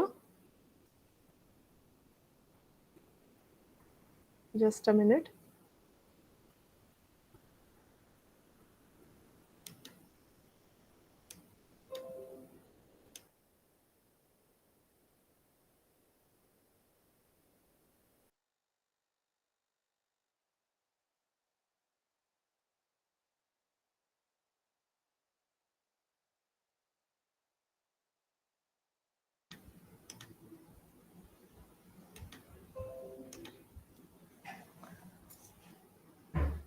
So I was telling you about the importance of democratic element in the functioning of an institution, and I have come across these beautiful lines I would like to share with you all. In democratic structure, any idea, if it has to be implemented, it has to be the following. Number one, politically acceptable. कि जो भी आपने कोई भी idea लेके आ रहे हैं तो वो आपकी पॉलिसी लेवल पे एक्सेप्टेबल होना चाहिए. आप कोई आइडिया लेके आ जाए, हो सकता है जो कि पॉलिसी लेवल पे ना अगर एक्सेप्टेबल हो तो क्या होगा कि वो इम्प्लीमेंट ही नहीं होगा. So it has to be policy level पे, यानी कि politically acceptable, socially desirable. It should be something that everybody is wanting, but nobody has thought about it. It should be technologically feasible. It means that that idea is in tune with the times, and we have the suitable technology also to implement. We may think about some, we might be very ambitious in thinking we install this, we do this, we do that, but we don't have the technological support for that. So what is the idea of that if it is not feasible? Fourth is, it should be financially viable. आप काम करना चाह रहे हैं, कोई idea लेके आए हैं, बट उसके लिए हमारे पास बजट नहीं है, बहुत ज़्यादा एक्सपेंसिव है, तो हम कैसे उसको, या फिर आपके पास तरीका है कि उसको वायबल बनाया कैसे जाए, या तो आप वो लेके आए, नहीं तो आप सोचें कि क्या चीज़ वायबल है, फाइनेंशियल इम्प्लीकेशंस क्या होंगी इस प्रोजेक्ट को करने से, तो तभी मैनेजमेंट भी एक्सेप्ट करेगी ना. Then next is administratively doable. It should be something that we can easily achieve. If not easily, at least we can achieve. It should be doable within the framework of the institution. Judicially tenable. मतलब उसके legal complications ना हो जाए. आज मैं मान लीजिए एक आइडिया लेके आ जाऊं कि हमारे इंस्टीट्यूशन में एक स्विमिंग पूल होना चाहिए. भाई आप स्विमिंग पूल ले, उससे हमारा बहुत रेवेन्यू भी जनरेट होगा, लोग भी आएंगे, ये भी होंगे, फला होगा. आपने आइडिया तो ले आए, बट आपके आर्किटेक्चरल प्लान में, जो आपका बिल्डिंग प्लान है, उसमें वो उसका बनाने का स्कोप नहीं है, तो आप क्या करोगे? लीगल कॉम्प्लिकेशन में फंसने वाली बात होगी ना. So that means it should be legally reasonable within the legal framework. It should be then emotionally relatable. It should appeal, it should have some significance. Like, for example, I will tell you a very beautiful example that we have implemented in our own organization. We wanted to inculcate the spirit of honesty among our students. Okay, now honesty is the best policy. It's a very good virtue. कैसे इसको किया जाए, बहुत सोचा हमने इसके बारे में. तो ये सारे व्यू पॉइंट्स हमने सोचे, political, social, technological, financial, administrative, judicial, सब सोचे. क्या निकल के आया हमारे माइंड में? 2 चीज़ें बहुत बढ़िया, और मैं आपको शेयर करूंगी. हमने इसको अपनी बेस्ट प्रैक्टिस बनाया.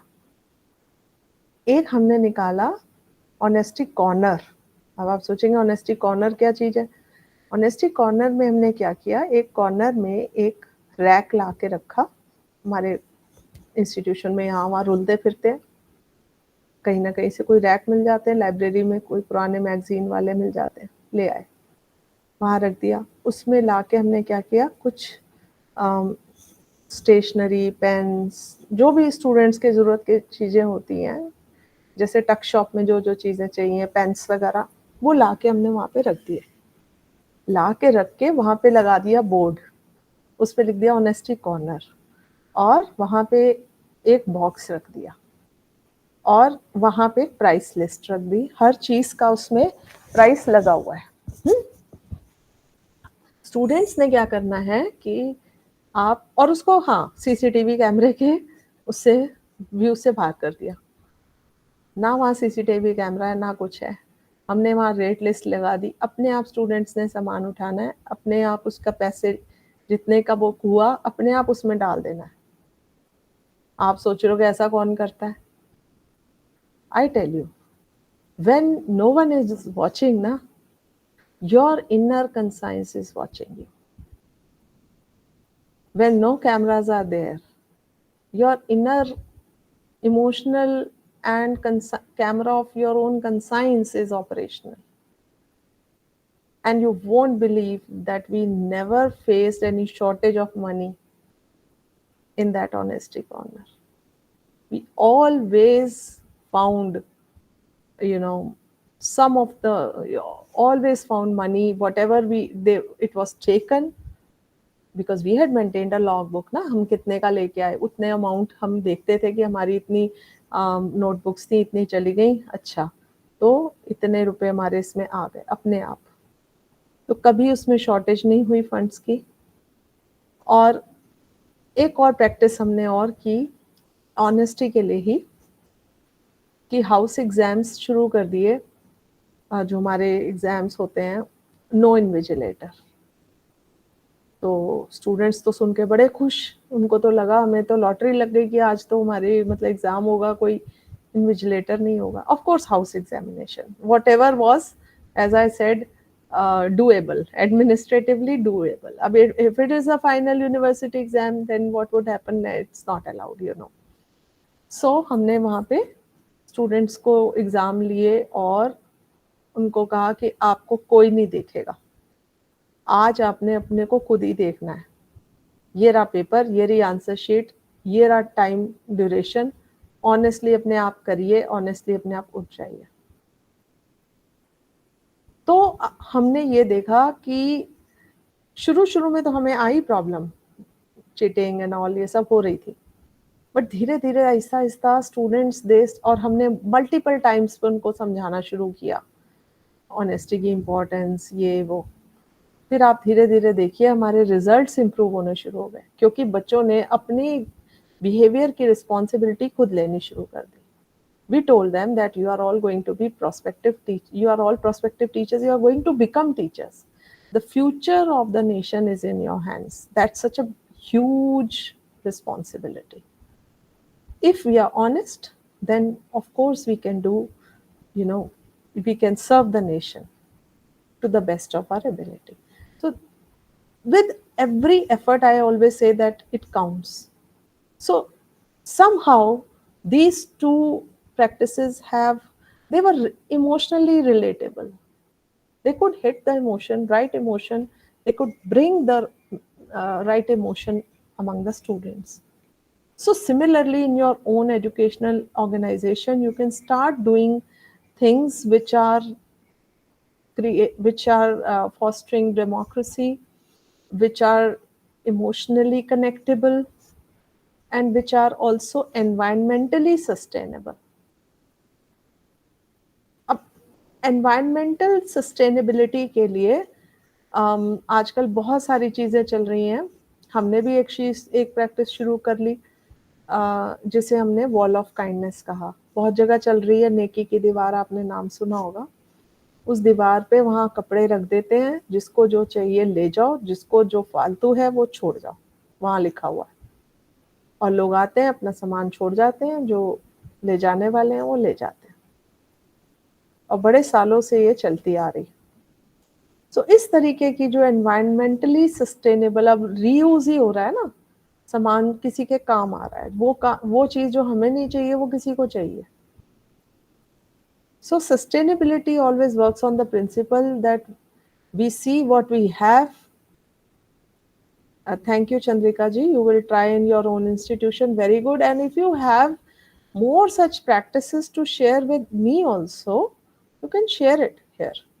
Maybe that you have a better idea. This is what I say. Any idea, if it has to be implemented, अगर वो हमारी इन सारे फ्रेमवर्क्स में जो मैंने एनलिस्ट किए हैं अगर फिट हो रहा है तो you can also start doing similar things और you can even bring new ideas.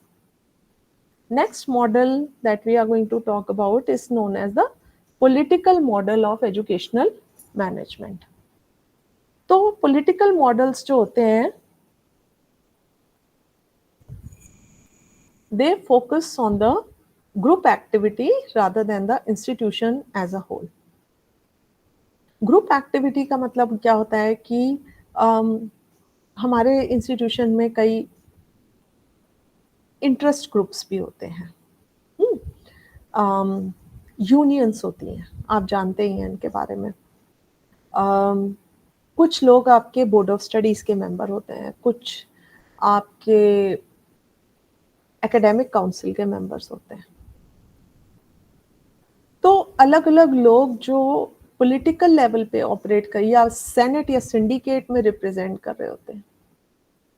अलग अलग जो मैंने अभी बताई bodies, basically these are small political groups और कई बार इनमें आपस में कॉन्फ्लिक्ट्स भी हो जाते हैं. But we have to see that goal of the organisation that is in the larger interest. अगर हमारे गोल जो हैं आपस में कॉन्फ्लिक्ट्स की वजह से कंटेस्टेड हो जाते हैं या अनस्टेबल हो जाते हैं तो naturally we have to think where we are going wrong. We have to think that whatever decisions we are taking, that's not very simple our own interest, yeah, in the interest of our own political group. It's a very complex process. Like for example, some time back we were having the strikes for, you know, we were having certain demands from the government, we were having strikes.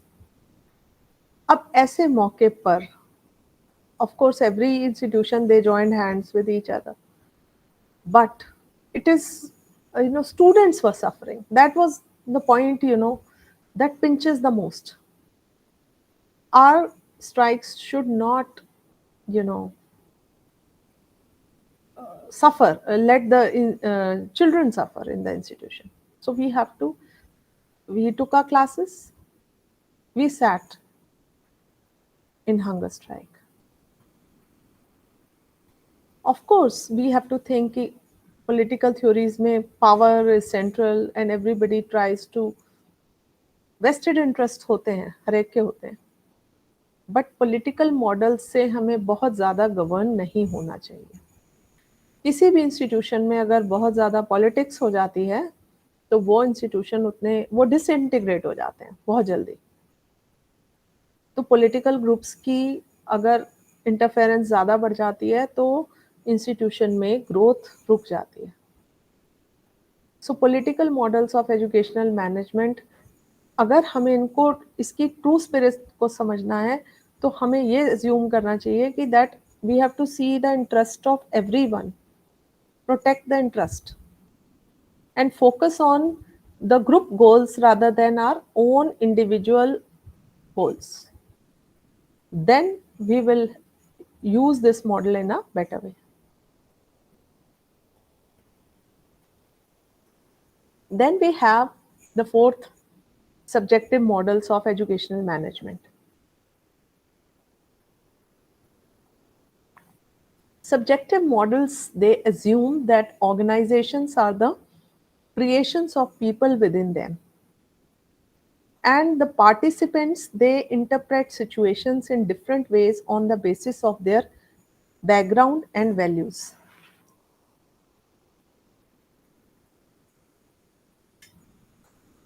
That means how we interpret the situation, that may be a totally different one. आप किसी organisation में जाएंगे, आप उनकी working को देखेंगे, आपको उनकी वर्किंग में बहुत सारे फ्लॉज नजर आएंगे, आपको उनकी इंस्टीट्यूशन में बहुत सारी अच्छी चीजें भी नजर आएंगी। तो हमें कोशिश क्या करनी चाहिए कि जो अच्छी चीजें हैं वो हम अपने साथ ले जाएं, और जो चीजें आपको नहीं अच्छी लग रही हैं उन्हें छोड़ जाएं। पर हम उल्टा कर रहे हैं। हम क्या कर रहे हैं, हर एक की नेगेटिविटीज अपने साथ बड़ी इजिली कैरी करते हैं और पॉजिटिविटीज हमेशा छोड़ जाते हैं। कई बार हमारी ये बड़ी डिबेट्स होती हैं western culture versus Indian culture को लेके। अब वेस्ट से भी बहुत कुछ सीखने वाला है। अगर वहां पे बहुत सारी ऐसी चीजें हैं जो हमारे कल्चर में फिट नहीं होती हैं, जो कि आप लोग सभी जानते हैं, तो बहुत सारी ऐसी चीजें भी हैं जो हमें सीखने की जरूरत है। Discipline, punctuality and stakeholder relationships. I have seen with my own eyes. So many things are working there also very nicely. So many things are working here also nicely. If they can take us, they can take with them our good things. We can also bring certain changes that they are doing, and they can be administratively doable in our own country. So subjective models, basically they treat structure as a product of human interaction rather than something which is fixed or predetermined. And they emphasize the significance of individual purposes and deny the existence of organizational goals. They say, नहीं, subjective model यानी मेरा अपना view point क्या है वो ज्यादा matter करता है।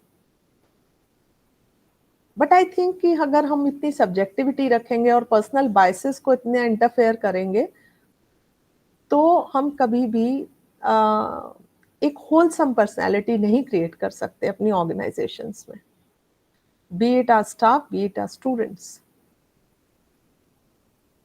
Like for example, I always feel the organisations which are religious bodies also, they prepare students to respect a particular religion, and they try to bring out the best of their religious practices among the teachers and students. It's not bad at all. I personally feel if there are good things to be taken, we should, but it should not be, you know, typology. It should not put them into a particular kind of mindset. That mindset has to be very open. Institution should, if they are trying to teach us some values, it's good. We should accept, we should take. But at the same time, we should not, we should not make them typical people to do that particular thing only. हमें students को ये नहीं बताना कि उन्हें क्या करना है, हमें स्टूडेंट्स को ये बताना है कि आपने जो करना है बहुत अच्छा करना है. Have that faith in them. We should be guiding them to be the people they want to be. We should not try to make them the people we want them to be. They should be as proliferating, blooming as individuals with their own set of values and qualities.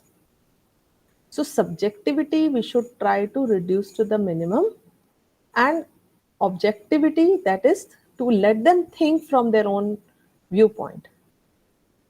आपके सामने कोई चीज रखी है, आपको वो चीज किसी और तरीके से नजर आ रही है. वही पानी का ग्लास आधा भरा है या आधा खाली, किसी को भरा नजर आ रहा है, किसी को खाली. आप चीज क्या देख रहे हैं, आपका नजरिया क्या है, वो बहुत कुछ डिपेंड करता है. पर अपने नजरिए को दूसरों पे थोपने की कोशिश ना करें. अपना नजरिया उनको बनाने दें, है ना. तो नजर बदलोगे तो नजारे बदल जाएंगे.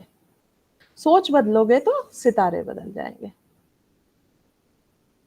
अपना व्यू पॉइंट जो है वो हमें दूसरों के ऊपर थोपने की, लादने की जरूरत नहीं होनी चाहिए।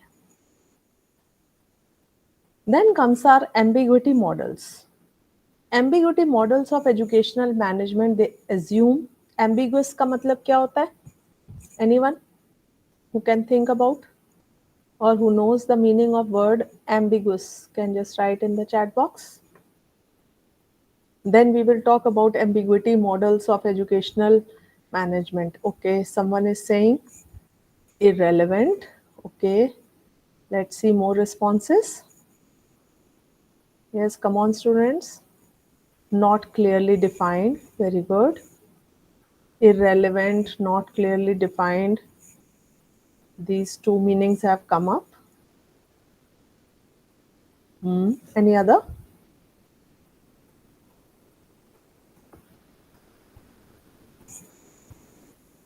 Okay. Ambiguous का मतलब होता है which is of course not clear, which has different meanings. Very good, very good. So which if it has a different meaning, then naturally it will create some doubts in our mind, some confusion. मेरा एक question है आप लोगों से, आप लोग education की field में हैं सभी. Is it good to have confusion, raise confusion and doubts in the mind of student, or it is bad? Please answer this question very honestly. Whether to raise doubts among people, it is good or it is bad, and why so? Why so? If someone would like to respond, I would just ask you to unmute yourself and say. Is it good to raise doubts or it is bad to raise doubts among students? It's good because To raise Okay. positive I'm doubts. curious to know. One by one. Archana ji? It is good to raise positive doubts. Okay. What do we mean by positive doubts, ma'am? A situation where a person is willing to go forward for a particular, say a student going for a particular course future. Now with the changing scenario, many possibilities are available, so instead of discouraging that person or giving your own thoughts, you put options in the mind and ask him to think about it. So whether this is clear or not clear, let the student decide over a period of time. So then it is a positive way of telling that okay, you can do one thing, but at the same time there are other options available, you should give a thought to it. So that will Wonderful. create different kind of approach to the future career aspects. Very good. Very good. Thank you so much, Archana ji. ये आपके हमेशा मैंने देखा है बड़े experienced views निकल के आते हैं. Anyone else? Mahima, you were saying something? Ma'am, it's good because they will be curious about knowing more about that. Okay, they'll be curious about knowing more about that. Fine. And they will clear about as we know more about that, and they will get clear about that topic. Or Yeah, I get your point. So they will try to think about it. They will try to know more about it. So that is why it is good, you are saying. Okay, Ritesh said it is very bad. I would like to ask from Ritesh also. Why raising doubts is a bad thing? Ma'am, ambiguity. As far as ambiguity is concerned, Hmm. If there are ambiguity in instructions and the patterns and the models, uh, students will be confused all the time, and there will not be a coherent response from the group students.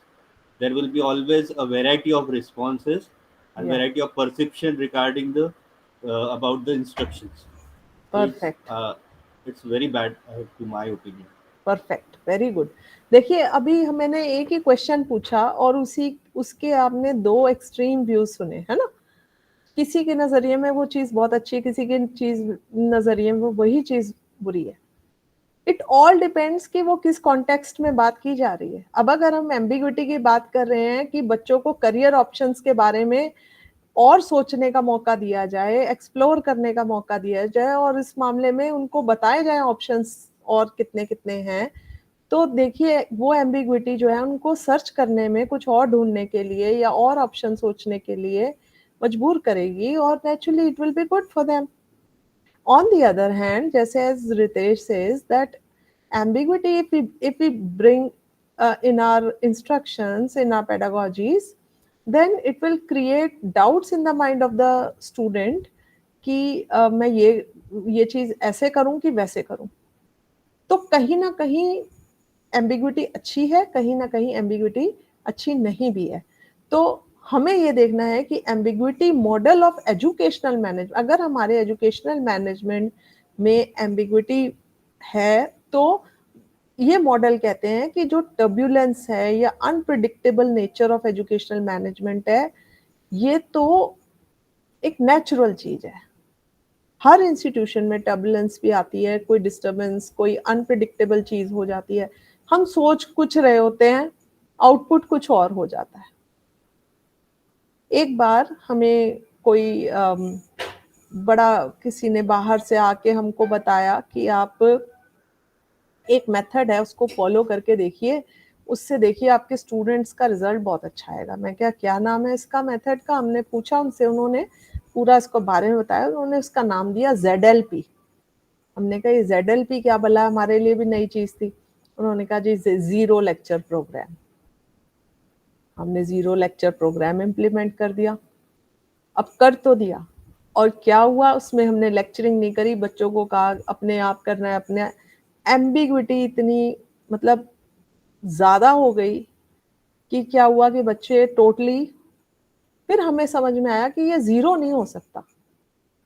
Of course जैसे कि प्याजे और ये बहुत सारे cognitive psychologist ने कहा है कि हमें बच्चों को कंस्ट्रक्टिविस्ट अप्रोच से पढ़ाना चाहिए, यानी कि बच्चों को they should be accountable for their own learning. We should be playing the role of a facilitator. So there too much of ambiguity was also a not good thing to come up. So sometimes every practice that we try to learn from here and there without thinking the consequences of those is not a but then it will ultimately come, it will only come with passage of time. It will not come ekdam se nahi aayegi, it will take time. So ambiguity models, they say that there is no clarity about the goals of the organizations, and sometimes because the goals keep varying, and they think that organizations have a problem focused, because if the process of that organization is not heard, not understood properly, goals are not understood properly, it will create some turbulence, some disturbance. And they also say, this kind of models say that role of the participants is fluid, it depends. कभी वो decision making में होने चाहिए, कभी नहीं होने चाहिए. मतलब इन्होंने क्लियर कट नहीं कहा कि कुछ भी हर चीज बड़ी फिक्स्ड हो, जरूरी नहीं है ना. देखो हर एक लोगों का अलग व्यू पॉइंट है. हर चीज को आप एक समान तौल दें, हर रूल को एकदम फिक्स्ड बना दें, ऐसा ह्यूमनली पॉसिबल नहीं है. But at the same time बहुत ज़्यादा डाउट्स होना, बहुत ज़्यादा अनसर्टेनिटी होना माइंड में, उससे क्या होगा कि हमारे अनप्लान्ड डिसीजंस होंगे. अगर हम हर चीज़ को फ्लेक्सिबल रख देंगे तो क्या होगा कि nothing will go as per what we thought. Of course there would be decentralization, there would be democracy, there would be, but it will be what we call in educational management less is free. Less is free is like everybody is doing whatever they want. जो जिसको जो समझ आ रहा है वो कर रहा है. तो उससे क्या होगा कि एक systematic functioning of the institution है वो कहीं ना कहीं हैम्पर होगी.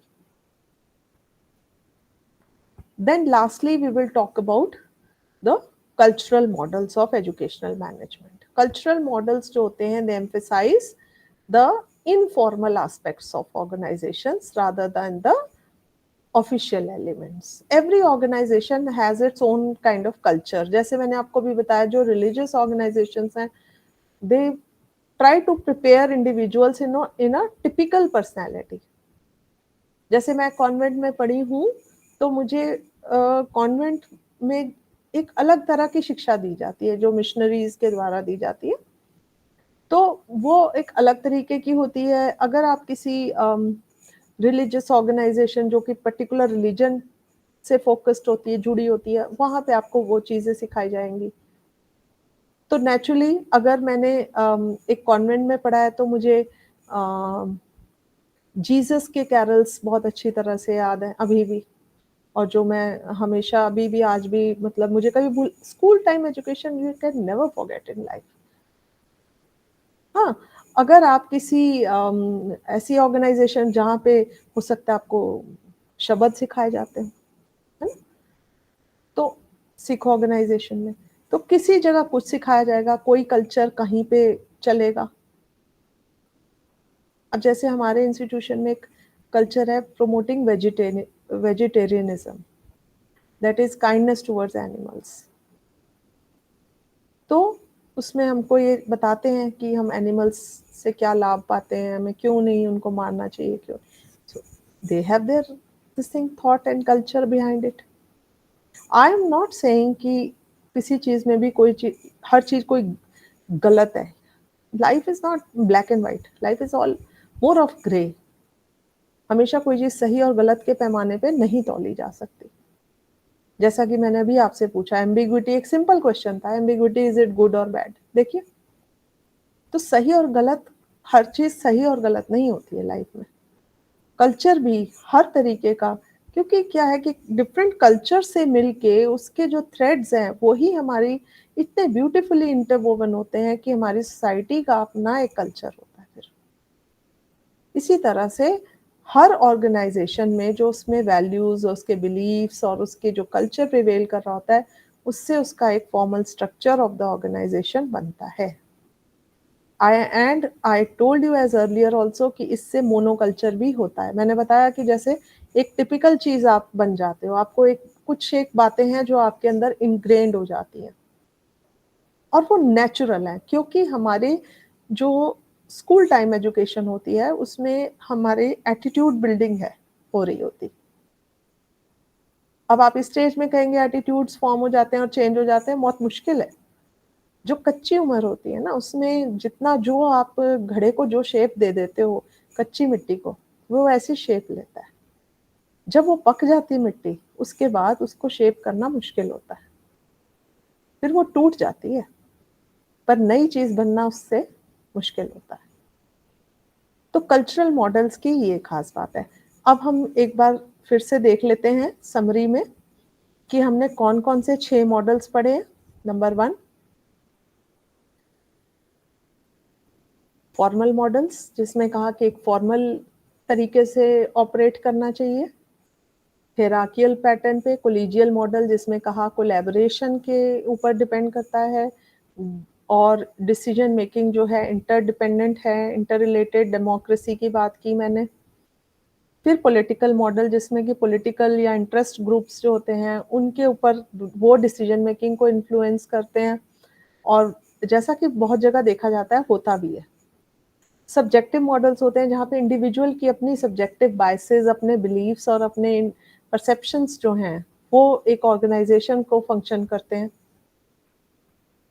एम्बिग्विटी मॉडल्स होते हैं जिसमें कहते हैं कि कुछ भी फिक्स नहीं होता है, जैसे चाहो वैसे कर लो, और डिसीजन मेकिंग जो है वो हर चीज़ प्लान नहीं होती है. आप फ्लेक्सिबिलिटी रखें और फ्लूइडिटी रखें डिसीजंस में, पॉलिसी मेकिंग में. और एक कल्चरल मॉडल्स होते हैं जो कि कहते हैं कि हर ऑर्गेनाइजेशन का अपना एक कल्चर होता है जिसको वो उसमें रहने वाले इंस्टीट्यूशन, उसमें स्टूडेंट्स में वो उसको कल्चर को प्रोपेगेट किया जाता है. So if we compare all these models, they will help us to think that each of these, they look at education, functioning of the educational institutions in a different way. all of them are important, and none provides a complete picture. हर चीज़ का अपना महत्व है, हर चीज़ की एक importance है, और किस situation में क्या मॉडल अप्लाई होता है, it keeps on varying. Yes, we are coming to the discussion, and adaptability of these models largely depends on judicious analysis of the prevailing situation of your organization. कि आपने कौन सी situation में किस तरीके के model को क्या यूज करना है, तो आप अकॉर्डिंगली इन मॉडल्स को अडेप्ट कीजिए. Yes, now I would encourage you to raise your queries, or if you have understood, if you want to clarify something, Ritesh. No, nothing, ma'am. I was just pondering upon my institution, and I was smiling. Okay. I could make out that some areas were formally modeled. Some areas of my school administration is collegial model. Somewhere political model, and subject. Means all the models are used somewhere or the other Yes, area. that's what I said. तो अभी इसी पे ही अब आपका question है, जो आप लोगों ने सबने अटेम्प्ट करना है. पहला क्वेश्चन है कि आपको कौन सी एजुकेशनल मैनेजमेंट की थ्योरी सबसे ज़्यादा रेलेवेंट लग रही है और क्यों, और कौन सा मॉडल आपको सबसे ज़्यादा आपके इंस्टीट्यूशन में एप्लीकेबल लग रहा है और क्यों. So yes, Kamal ji बिल्कुल सही कहा कि we can mix up all the models. That's the right thing to do. But here my questions are for you all. Please delve on these topics which I have told you just now, and tomorrow we can have a discussion before starting the next topic. Please, I hope you have noted down or taken a screenshot of all these questions, and please try to think कि आपके institution में कौन सा model और कहाँ पे क्या, अगर अलग अलग मॉडल्स यूज़ हो रहे हैं तो एग्जांपल देख के बताएं कि आपने कहाँ पे क्या थ्योरी लगी है और क्या मॉडल लगे हैं और कैसे आपके इंस्टीट्यूशन में इनको यूज़ किया जा रहा है. बहुत अच्छी किताबें भी हैं, आपके इग्नू के जो नोट्स हैं वो बहुत बढ़िया नोट्स हैं, स्टडी मटेरियल. इनमें किताबों में का भी जिक्र किया गया है, जैसे कि मैंने यहाँ पे कुछ किताबों की आपको लिस्ट दी है, इन किताबों को आप पढ़ सकते हैं. So thank you very much for this topic, and if anyone wants to say something, now is the time. Again, I give you 2 minutes and then I take your attendance. I hope you have all written in the chat box. Yes, Archana ji, कुछ कह रहे हैं? Ma'am, आप जो assignment देती हैं, now if we do not have enough time because most of us have not received the study material, I agree. and if we want to attempt this and send it to you, is it possible? No. Let me come to you. Now, first of all, it's not a assignment, a formal assignment. It's not a formal assignment. Assignments are those which are there on the website of IGNOU that you have to attempt and submit to the study center. जैसा कि आपको induction meetings में बताया गया होगा. ये जो मैं चीज़ें बतानी हूँ, basically they are reflections for practice. Just you have to think about it.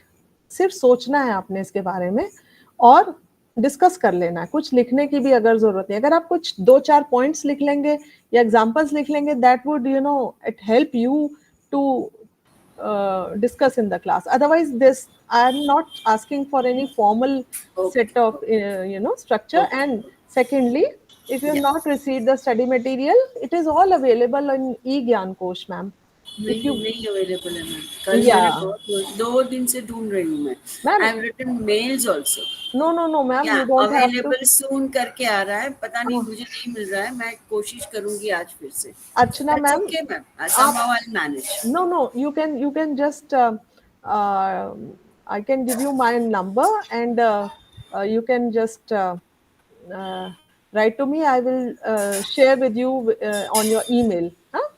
Okay ma'am. I will share with you on the email. I'm just writing my email. Yeah. You can.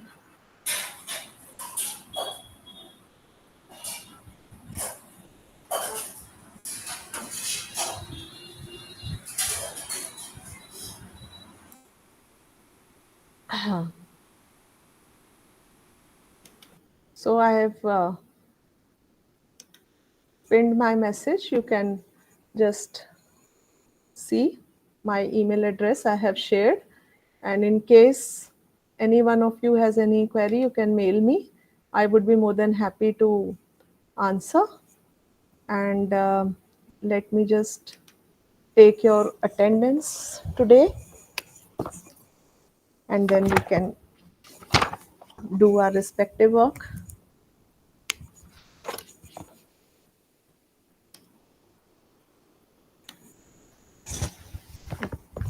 Today is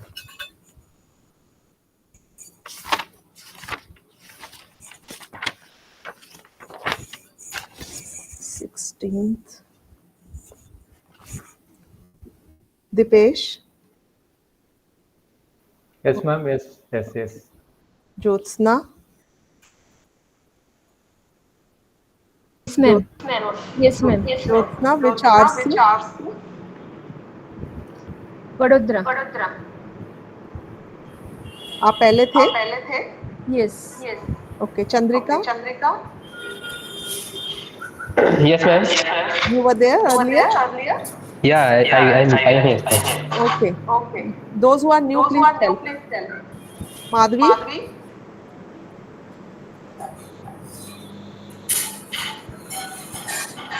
Simmi, Yes, ma'am.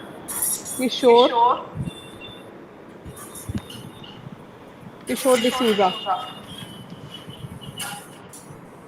अपना mic बंद कर लें. हाँ, किशोर जी, आप पहली बार आए? Ma'am. Yes ma'am, पहली बार. हाँ, कौन सा आरसी? बैंगलोर मैम. अच्छा, आपका एनरोलमेंट बता सकते हैं? 1 मिनट मैम. हम्म 240 हम्म 233 हम्म 9497. ठीक है जी. Thank you ma'am. चंद्रिका हो गया.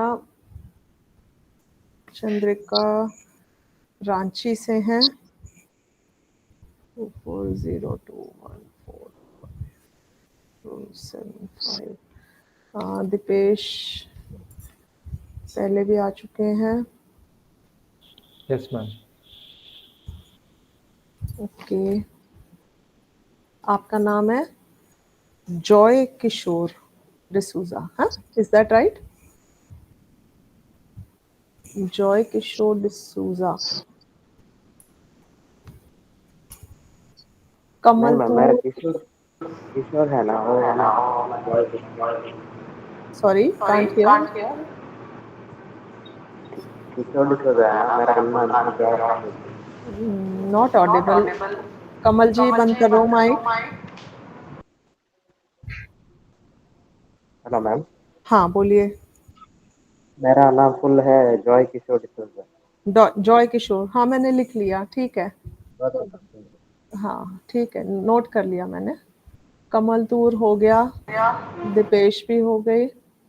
जय, शशि, आप पहले भी थे. महिमा भी पहले थी. ओके. मोहित अरोड़ा. मोहित अरोड़ा कौन है? मोहित अरोड़ा, हाँ जी, कहाँ है? कौन से आरसी से? अर्चना जी, आपका नोट कर लिया मैंने. हाँ जी. Those who are done with, they can leave the meeting. Anyone who wants to say anything, please say. Yeah, ma'am, present. अच्छा, देवेंद्र. या देवेंद्र पाल सिंह है पूरा नाम? No, Devendra Singh Jala. Because Huh? it's just Devendra Singh Jala. Singh, आगे क्या बोला? JHALA. Jala. I have mentioned in my chat box. अच्छा, okay, sorry. Fine. ठीक है. And do we have classes tomorrow? Yes yes. In schedule, we are not. Oh no, 1 minute, 1 minute. 13, 14, 15, 16. Now I think you have class on 20th. 20th and 21st. You must have got the schedule. कल नहीं है class, कल का schedule में नहीं लगा हुआ है, Yes, yes, ma'am. It's scheduled on only 20. है ना? 20 और 21 को है अब मेरी क्लास, मंडे एंड ट्यूसडे. हाँ Okay, ma'am. ठीक है. Anyone else who is left for the attendance please tell me. Yes ma'am, हाँ, गुड आफ्टरनून. कौन बोल रहा है? सुनील जोसेफ. सुनील कुरन. अच्छा, ये आपने पहली बार लगाई है क्लास? यस मैम, आज पहली बार ज्वाइन किया मैंने. ओके, सुनील जोसेफ आरसी बोले. मैम आरसी है नोएडा. ओके, आपका रोल नंबर बोलें. मैम रोल नंबर है 240 हाँ 2238 104. ठीक है जी, हो गया. Ma'am Thank you, ma'am. हाँ जी, रितेश. यस हाँ रितेश, यस, हो गया. Anyone else who is left for the attendance? Okay, thank you very much students, have a good day. Thank you ma'am.